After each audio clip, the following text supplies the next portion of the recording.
বন্ধুরা, তোমরা কেমন আছো? সবাই আশা করছি খুবই ভালো আছো। আজকের গল্পটির নাম মাটির নিচ থেকে কেউ ডাকছে।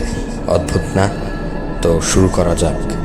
জেলা কুষ্টিয়া, এক ছোট্ট গ্রাম চরকাঠি। এই গ্রামে একটা পুরনো কবরস্থান আছে যেটা কেউ আর ব্যবহার করে না। লোকজন বলে সেখানে কিছু কবর আছে যেগুলোর তারিখ পর্যন্ত খোদাই করা নেই, শুধু বড় বড় পাথর চাপা দিয়ে রাখা। রাত হলে কুকুরেরা হু হু করে চিৎকার করে আর বাতাসটা হয়ে যায় ভীষণ ভারী। এই কবরস্থানেই কাজ করত বদিউর রহমান, একজন গোরক্ষতক, একা লোক, বয়স প্রায় 60। কবর খোঁড়া আর লাশ গোসল দেওয়াই ছিল তার পেশা। এক রাতে হঠাৎ এক মৃতদেহ আসে। লাশটা ছিল এক তরুণীর, কিন্তু মৃতদেহে কোনো আত্মীয় নেই। কেউ কান্না করছে না, কেউ সাথেও আসেনি।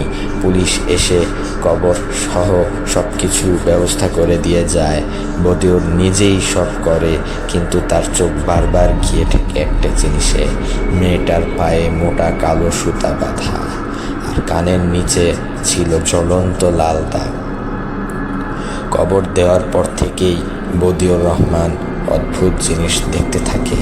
রাতের পর রাত সে শুনতে পায় সেই কবর থেকে চাপা আওয়াজ, আমার সাথে কেউ কথা বলুক, এখানে খুব অন্ধকার। সে ভাবে বয়সের কারণে বোধহয় কানে বাজে। কিন্তু এক রাতে সে কবরস্থানের গেটে গিয়ে দেখে মাটির উপর বসে আছে সেই তরুণী, চোখ খোলা, ঠোঁটে হালকা হাসি। সে বলে, আপনি তো আমায় পুঁতে দিয়েছিলেন না, এখন আমাকে বের করে আনুন। বদিউর তখনই সঙ্গে সঙ্গে জ্ঞান হারিয়ে ফেলে।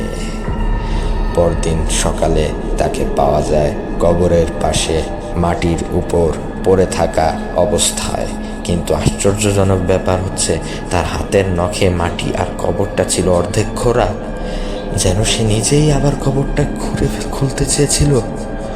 বদিউর রহমান আর কখনো কথা বলেননি, শুধু মাঝে মধ্যে বিড় করে বলেন, মাটির নিচেও কেউ বেঁচে থাকে।